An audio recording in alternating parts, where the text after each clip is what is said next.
Quand je propose à une fille de l'hypnotiser, elle me dit tout de suite « Ah non, je vais pas me laisser hypnotiser par toi, quoi. J'aurais trop peur que tu abuses de moi. » Super la réputation, quoi.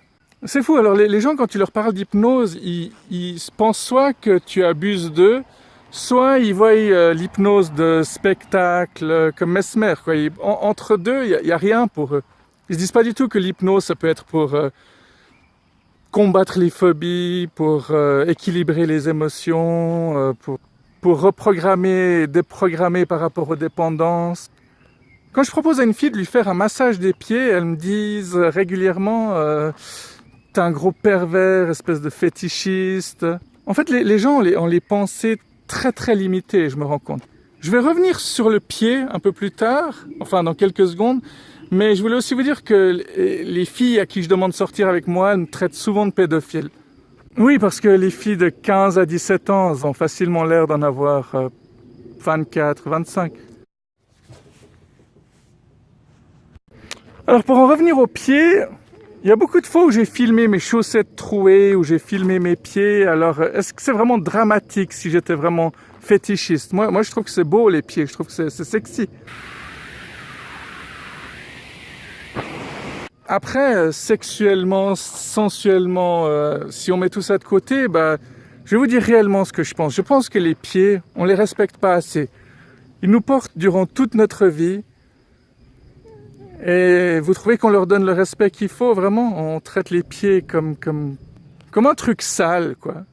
On devrait respecter le pied comme n'importe quelle partie du corps. Et quand je pense qu'il y a des gens qui respectent aucune partie de leur corps, c'est dramatique. Une personne m'avait sorti il y a quelques années en arrière, pourquoi est-ce que l'anus c'est toujours sale? Le pied, je comprends, on marche tout le temps avec, mais l'anus, on n'est pas tout le temps en train de chier, on n'est pas tout le temps en train de péter. Bon, si tu réfléchis à deux fois, tu te dis oui, peut-être que si, peut-être qu'il y a des gens qui sont tout le temps en train de me faire chier finalement. Ça montre qu'il faut toujours réfléchir deux fois avant de... Qu'est-ce que tu manges toi? C'est un dé en glace? Les gens qui sont maniaques de la propreté, c'est des gens spéciaux. C'est des gens qui iront jamais pisser dans une forêt, même s'ils ont hyper besoin, qu'ils ont la vessie qui va exploser. Les gens qui sont maniaques de la propreté, ils préfèrent faire leur diarrhée dans leurs habits et puis rentrer chez eux, puis ensuite laver les vêtements. À noter qu'ils séparent vraiment les vêtements. Ils mettent les sous-vêtements avec les sous-vêtements, les chaussettes avec les chaussettes. Ils font plusieurs lessives. Ça leur viendrait pas à l'idée de tout mettre ensemble. S'ils enlèvent directement leurs chaussures quand ils arrivent chez eux, c'est parce qu'ils pensent à tous les crachats, toute la pisse qu'il y a par terre dans les rues.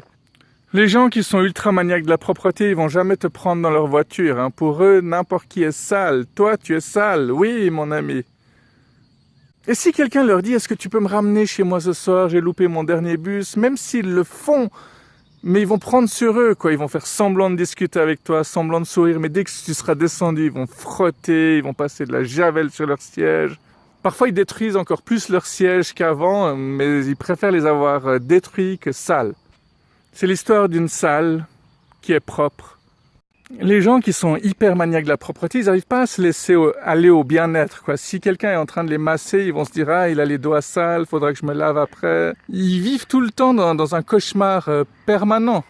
D'ailleurs, c'est un sujet super intéressant. Je vais consacrer ma prochaine vidéo qu'à ça, qu'à la maniaquerie de la propreté. Et je vais la poster demain. En attendant, je vais aller me raser. Allez, bonne fin de journée.